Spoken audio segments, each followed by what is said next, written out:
दिल्ली में liquor policy के मसले पर काफ़ी समय से सियासत चल रही है। ईडी ने भी इस मामले में काफ़ी पड़ताल जो है की है। इसी चक्कर में आम आदमी पार्टी के 2 लीडर जो हैं वो भी अभी जेल में हैं और भी कई कुछ इस मामले में चल रहा है। पर हाल ही में एक वाक़या आता है जिसमें आम आदमी पार्टी के जो लीडर हैं संजय सिंह, उनका नाम गलती से ईडी अपने पर्चे में डाल देती है, जिसको लेकर के आम आदमी पार्टी सामने भी आई और उन्होंने वो माफ़ीनामा भी दिखाया जो कि ईडी ने भेजा था। और क्या कुछ रहा इस मामले में, बातचीत करेंगे। हमारे साथ आम आदमी पार्टी के स्पोक्स पर्सन नील गर्ग हैं, इनसे जानते हैं ईडी का जो ये व्यवहार है। लगातार देखा जा रहा है कि बात की जा रही है कि इतने करोड़ का घपला हुआ है, पर उसमें से जब लीडर्स के नाम सामने आते हैं तो वापस ले लिए जाते हैं, माफ़ी मांगी जाती है। किस तरह से देखते हैं?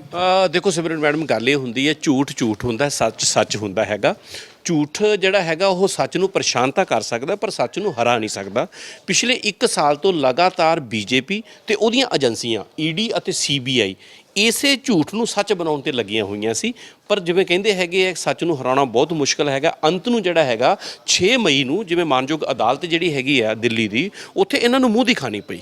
ਔਰ ਅੱਤ ਅਤੇ ਅੰਤ ਦੇ ਵਿੱਚ ਇਹੀ ਫਰਕ ਹੁੰਦਾ, ਜਦੋਂ ਕਿਸੇ ਚੀਜ਼ ਦੀ ਅੱਤ ਹੋ ਜਾਂਦੀ ਆ ਤਾਂ ਉਹਦਾ ਅੰਤ ਹੋਣਾ ਵੀ ਯਕੀਨੀ ਹੁੰਦਾ ਹੈਗਾ।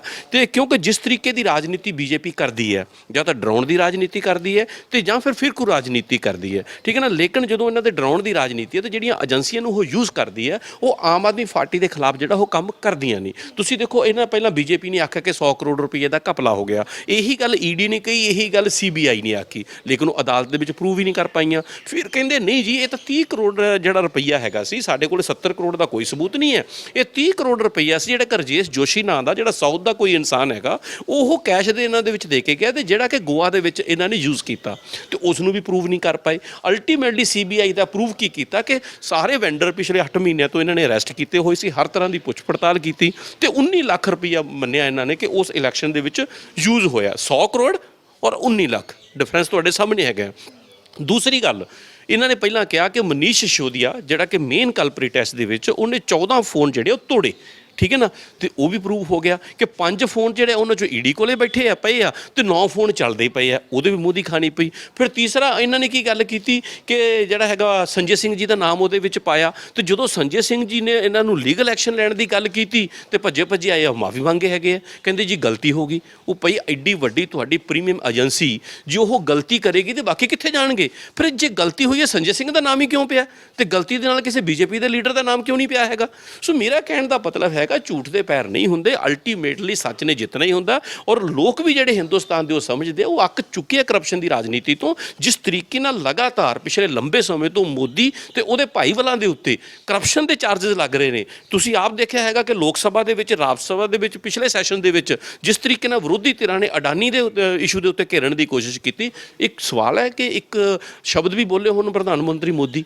ਸੋ ਇਹੋ ਜਿਹੀ ਰਾਜਨੀਤੀ ਤੋਂ ਲੋਕ ਅੱਕ ਚੁੱਕੇ ਆ ਔਰ ਲੋਕ ਆਮ ਆਦਮੀ ਪਾਰਟੀ ਦੀ ਇਮਾਨਦਾਰ ਰਾਜਨੀਤੀ ਨੂੰ ਜਿਹੜਾ ਉਹ ਪਸੰਦ ਕਰਦੇ ਆ। ਇਹੀ ਚੀਜ਼ ਜਿਹੜੀ ਹੈ ਉਹ ਬੀਜੇਪੀ ਨੂੰ ਗਵਾਰਾ ਨਹੀਂ ਹੈਗੀ। ਇਸੇ ਕਰਕੇ ਸਾਡੇ ਲੀਡਰ ਨੂੰ ਡਰਾਉਣਾ ਚਾਹੁੰਦੇ ਆ, ਧਮਕਾਉਣਾ ਚਾਹੁੰਦੇ ਆ, ਪਰ ਆਫਟਰ ਆਲ ਸੱਚ ਨੂੰ ਤੁਸੀਂ ਕਦੋਂ ਤੱਕ ਲੁਕੋ ਸਕਦੇ ਹੋ, ਤੁਹਾਡੇ ਸਾਹਮਣੇ ਆ। नील जी, जिस तरह आपने बताया कि 18 लाख रुपए, 19 लाख रुपए की रकम उन्होंने मानी है, 100 करोड़ की जो बात है उसको नकारा जा रहा है, तो आपको लगता है कि जिस तरह से मनीष सिसोदिया भी अंदर हैं इसी सारे इल्ज़ामों को लेकर के, वो फिर बाहर आने का उनका जो रास्ता है वो आसान हो जाएगा? ਬਿਲਕੁਲ ਜੀ, ਉਹ ਬਿਲਕੁਲ ਬਾਹਰ ਆਉਣਗੇ। ਮੈਂ ਤੁਹਾਨੂੰ ਉਹੀ ਕਿਹਾ ਨਾ, ਪਰੇਸ਼ਾਨ ਕੀਤਾ ਜਾ ਸਕਦਾ, ਹਰਾਇਆ ਨਹੀਂ ਜਾ ਸਕਦਾ। ਔਰ ਜਿਹੜੀ ਕਾਨੂੰਨੀ ਪ੍ਰਕਿਰਿਆ ਹੈਗੀ ਹੈ, ਠੀਕ ਹੈ ਕਿ ਨਹੀਂ, ਸਾਡੇ ਮੁਲਕ ਦੇ ਵਿੱਚ ਉਹ ਵੀ ਸਾਨੂੰ ਸਾਰਿਆਂ ਨੂੰ ਪਤਾ ਹੈਗੀ ਹੈ, ਠੀਕ ਹੈ ਨਾ। ਤੁਸੀਂ ਦੇਖੋ, 1 ਸਾਲ ਤੋਂ ਸਤਿੰਦਰ ਜੈਨ ਨੂੰ ਇਹਨਾਂ ਨੇ ਫੜਿਆ ਹੋਇਆ, ਕੁਝ ਪ੍ਰੂਵ ਕਰ ਸਕੇ? ਮਨੀਸ਼ ਸਿਸੋਦੀਆ ਦੇ ਘਰ ਤੇ, ਆਫਿਸ ਤੇ, ਉਹਦੇ ਦੋਸਤਾਂ ਦੇ, ਮਿੱਤਰਾਂ ਦੇ, ਰਿਸ਼ਤੇਦਾਰਾਂ ਤੇ, ਪਿੰਡ ਦੇ ਕਿੱਥੇ ਕਿੱਥੇ ਇਹਨਾਂ ਨੇ ਰੇਡ ਨਹੀਂ ਕੀਤੀ? ਜੇ 100 ਕਰੋੜ ਕੁਝ ਹੁੰਦਾ ਤਾਂ ਹੀ ਕਿਤੇ ਨਜ਼ਰ ਆਉਣਾ ਸੀ।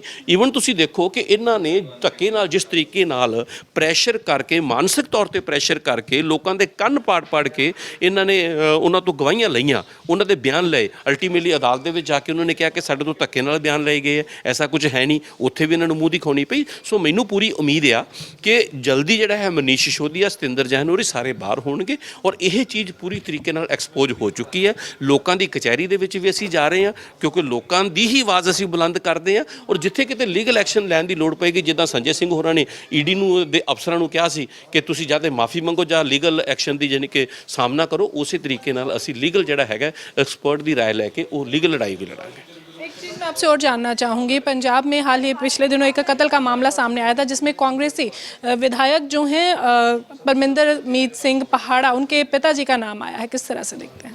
ਨਹੀਂ ਦੇਖੋ ਜਿਹੜਾ ਸਪੋਜ਼ ਕਰੋ ਇਹ ਤੇ ਇਹਦੇ 'ਚ ਸਰਕਾਰ ਨੇ ਤੇ 'ਚ ਕੋਈ ਲੈਣਾ ਦੇਣਾ ਨਹੀਂ ਹੁੰਦਾ। ਜਿਹੜੀਆਂ ਵੀ ਇਨਵੈਸਟੀਗੇਸ਼ਨ ਏਜੰਸੀਆਂ ਨੇ, ਜਿਹੜੀਆਂ ਪੁਲਿਸ ਹੈ, ਟੋਟਲੀ ਇੰਡੀਪੈਂਡੈਂਟ ਤੌਰ ਤੇ ਯਾਨੀ ਕਿ ਆਜ਼ਾਦ ਹੈਗੀਆਂ ਨੇ। ਤੁਸੀਂ ਦੇਖੋ ਪਿਛਲੇ ਦਿਨੀ ਸਾਡੇ ਜਲਾਲਾਬਾਦ ਦੇ ਜਿਹੜੇ MLA ਹੈ ਉਹਨਾਂ ਦੇ ਪਿਤਾ ਦਾ ਨਾਮ ਆਇਆ, ਉਹਦੇ ਵਿੱਚ ਵੀ ਸਾਰਿਆਂ ਦੀ ਸਟੈਂਡ ਬੜਾ ਕਲੀਅਰ ਹੈਗਾ ਸੀ। ਜੋ ਦੋਸ਼ੀ ਹੈ ਉਸ ਨੂੰ ਸਜ਼ਾ ਮਿਲਣੀ ਚਾਹੀਦੀ ਹੈ। ਸਮਾਜ ਦੇ ਵਿੱਚ ਬਦਅਮਨੀ ਕਦੋਂ ਫੈਲਦੀ ਹੈ? ਜਦੋਂ ਇੱਕ ਜਿਹੜਾ ਵਿਕਟਮ ਹੈ ਉਸ ਨੂੰ ਇਨਸਾਫ ਨਹੀਂ ਮਿਲਦਾ। ਠੀਕ ਹੈ ਕਿ ਨਹੀਂ? ਲੋਕ ਇਨਸਾਫੀ ਤਾਂ ਮੰਗਦੇ ਆ, ਚਾਹੇ 84 ਦੀ ਗੱਲ ਹੋਵੇ, ਗੋਦਾਰਾ ਕਾਂਡ ਹੋਵੇ, ਕੋਈ ਬਾਕੀ ਕਾਂਡ ਹੋਣ, ਲੋਕ ਸਿਰਫ ਅਤੇ ਸਿਰਫ ਇਨਸਾਫ ਮੰਗਦੇ ਆ। ਜਦੋਂ ਸਮਾਜ ਦੇ ਵਿੱਚ ਇਨਸਾਫ ਮਿਲਣਾ ਸ਼ੁਰੂ ਹੋ ਜਾਂਦਾ ਤੇ ਫਿਰ ਇਹ ਜੀ ਬਦਅਮਨੀ ਨਹੀਂ ਰਹਿੰਦੀ। ਉਹਦੇ ਵਿੱਚ ਜਿਹੜਾ ਕਲਪ੍ਰਿਟ ਹੈਗਾ ਉਹ ਭਾਵੇਂ ਕਿੱਡਾ ਵੀ ਵੱਡਾ ਸ਼ਖਸ ਹੋਵੇ, ਪੰਜਾਬ ਦੇ ਵਿੱਚ ਜਿਹੜਾ ਹੈਗਾ ਵਿਕਟਮ ਨੂੰ ਇਨਸਾਫ 100% ਮਿਲੇਗਾ। अनिल जी, दोबारा मैं ईडी पर आना चाहूँगी। जिस तरह से अभी बताया गया कि जो आंकड़े हैं वो बदल दिए गए हैं, कहाँ तो 100 करोड़ की बात होती थी, कहाँ कुछ लाखों में बात आकर रह गई, तो आपको लगता है कि ईडी भी कहीं ना कहीं किसी न किसी के दबाव में चल रही है? ਨਹੀਂ ਬਿਲਕੁਲ, ਇਹ ਤਾਂ ਜਿਹੜੀ ਕਿ ਚਿੱਟਾ ਸੱਚ ਹੈਗਾ ਕਿ ਜਿਹੜੀ ਈਡੀ ਹੈ, ਜਿਹੜੀ CBI ਹੈ, ਇਹ PMO ਦੇ ਇਸ਼ਾਰੇ ਤੇ ਚੱਲਦੀ ਹੈ। ਇੱਕ ਇਬਾਦਤ ਲਿਖਣ ਦੀ ਕੋਸ਼ਿਸ਼ ਕੀਤੀ ਪੂਰੇ 1 ਸਾਲ ਦੇ ਵਿੱਚ, ਝੂਠੀ ਇਬਾਦਤ ਲਿਖੀ ਗਈ ਪਰ ਝੂਠ ਦੇ ਪੈਰ ਨਹੀਂ ਹੁੰਦੇ। ਅਲਟੀਮੇਟਲੀ ਉਹਨਾਂ ਨੂੰ ਹਾਰ ਦਾ ਸਾਹਮਣਾ ਪ੍ਰੂਫ ਤੇ ਤੁਹਾਨੂੰ ਕਰਨਾ ਪਏਗਾ ਨਾ। 100 ਕਰੋੜ ਰੁਪਏ ਦਾ ਤਾਂ ਹੈ ਨਹੀਂ ਕਿ ਤੁਸੀਂ ਜੇਬ 'ਚ ਪਾ ਕੇ ਘੁੰਮ ਰਹੇ ਹੋ। 100 ਕਰੋੜ ਬਹੁਤ ਵੱਡਾ ਅਮਾਉਂਟ ਹੁੰਦਾ, ਉਹ ਤੁਹਾਨੂੰ ਪ੍ਰੂਫ ਤੇ ਕਰਨਾ ਪਏਗਾ ਨਾ ਵੀ ਉਹ ਪੈਸਾ ਆਇਆ ਕਿੱਥੋਂ, ਗਿਆ ਕਿਤੋਂ ਲਿਆ ਹੀ ਨਹੀਂ ਗਿਆ, ਕਿਤੇ ਇਦਾਂ ਦੀ ਕੋਈ ਜਿਹੜੇ ਕਿ ਘਪਲਾ ਹੋਇਆ ਹੀ ਨਹੀਂ ਹੈ। ਔਰ ਦੂਸਰੀ ਗੱਲ, ਪਹਿਲਾਂ ਇਹ ਕਹਿੰਦੇ ਸੀ ਵੀ ਤੁਸੀਂ ਦੇਖੋ ਪੰਜਾਬ ਦੀ ਵੀ ਐਕਸਾਈਜ਼ ਪਾਲਿਸੀ ਸੇਮ ਹੈ ਨਾ, ਉਹਦੀ ਰੈਪਲੀਕੇਸ਼ਨ ਹੈਗੀ ਹੈ। ਤੁਸੀਂ ਇੱਕ ਉਸੇ ਪਾਲਿਸੀ ਦੇ ਨਾਲ ਪੰਜਾਬ ਦਾ ਰੈਵਨਿਊ ਵੱਧ ਕੇ ਦੁੱਗਣਾ ਹੋ ਜਾਂਦਾ ਹੈ। ਠੀਕ ਹੈ ਨਾ? ਉਹ ਪਾਲਿਸੀ ਦੇ ਵਿੱਚ ਸਕੈਮ ਕਿਵੇਂ ਹੋ ਸਕਦਾ ਜਿਸ ਦੇ ਵਿੱਚ ਖਜ਼ਾਨੇ ਦਾ ਰੈਵਨਿਊ ਡਬਲ ਹੋ ਜਾਵੇ? ਸੋ ਅਸਲ ਗੱਲ ਇਹ ਹੈਗੀ ਹੈ ਕਿ ਉਹ ਇਹ ਚਾਹੁੰਦੇ ਆ ਕਿ ਕਿਸੇ ਤਰੀਕੇ ਨਾਲ ਆਮ ਆਦਮੀ ਪਾਰਟੀ ਦੇ ਲੀਡਰ ਨੂੰ ਭੰਡਿਆ ਜਾਵੇ, ਇਹਨਾਂ ਦੀ ਇਮਾਨਦਾਰ ਰਾਜਨੀਤੀ ਨੂੰ ਭੰਡਿਆ ਜਾਵੇ। ਕਿਉਂਕਿ ਜਦੋਂ ਤੁਸੀਂ ਕਹਿੰਦੇ ਵੀ ਬਾਰ-ਬਾਰ ਝੂਠ ਬੋਲਦੇ ਹੋ, ਬਾਰ-ਬਾਰ ਝੂਠ ਬੋਲਦੇ ਹੋ, ਕभी ਉਹ ਸੱਚ ਲੱਗਣ ਲੱਗ ਪੈਂਦਾ। ਪਰ ਇਹ ਨਹੀਂ ਹੈਗਾ। ਅੱਜ ਜਾਣੀ ਕਿ ਟੈਕਨੋਲੋਜੀ ਦਾ ਜ਼ਮਾਨਾ ਹੈ, ਅੱਜ ਹਰ ਚੀਜ਼ ਸਾਹਮਣੇ ਆ ਜਾਂਦੀ ਹੈਗੀ ਹੈ। ਸੋ ਬਾਰ-ਬਾਰ ਝੂਠ ਕੇ ਤੁਸੀਂ ਉਹਨੂੰ ਝੂਠ ਬੋਲ ਕੇ ਉਹਨੂੰ ਸੱਚ ਦੇ ਵਿੱਚ ਤਬਦੀਲ ਨਹੀਂ ਕਰ ਸਕਦੇ। ਬਿਲਕੁਲ ਅਟੱਲ ਸੱਚਾਈ ਹੈਗੀ ਹੈ। ਜਿੰਨੇ ਕੌਂਸਟੀਟਿਊਸ਼ਨਲ ਇੰਸਟੀਟਿਊਸ਼ਨਸ ਹੈਗੇ ਆ, BJP ਉਹਨਾਂ ਨੂੰ ਆਪਣੇ ਢੰਗ ਨਾਲ ਵਰਤਣਾ ਚਾਹੁੰਦੀ ਹੈ, ਵਰਤ ਰਹੀ ਹੈ। ਪਰ ਇਹਦਾ ਜਵਾਬ 2024 ਦੇ ਵਿੱਚ ਜਿਹੜਾ ਹੈਗਾ ਜਨਰਲ ਇਲੈਕਸ਼ਨ ਦੇ ਵਿੱਚ BJP ਨੂੰ 100% मिलेगा। तो ये थे हमारे साथ नील गर्ग, आम आदमी पार्टी के स्पोक्स पर्सन, और इन्होंने साफ तौर पर कहा कि ईडी की जो कार्रवाई अब देखने को मिली है कि जिस तरह से पहले 100 करोड़ का घोटाला बताया जा रहा था, बाद में ये जो रकम है अब सिर्फ 18 लाख की निकली है। और उसके बाद लगातार जो आम आदमी पार्टी के सीनियर लीडर हैं उनके नाम पहले बीच में लिखे जाते हैं लिस्ट में और बाद में माफ़ी मांग ली जाती है ईडी की तरफ से। तो इनका साफ तौर पर कहना है कि PMO के इशारे पर ईडी जो है वो काम कर रही है और इनका जो रिजल्ट है वो आने वाले जो चुनाव होंगे 2024 में उसमें ज़रूर भाजपा को भुगतना पड़ेगा। वीडियो जर्नलिस्ट सूरज के साथ खबरें अभी तक के लिए चंडीगढ़ से हरसिमरत।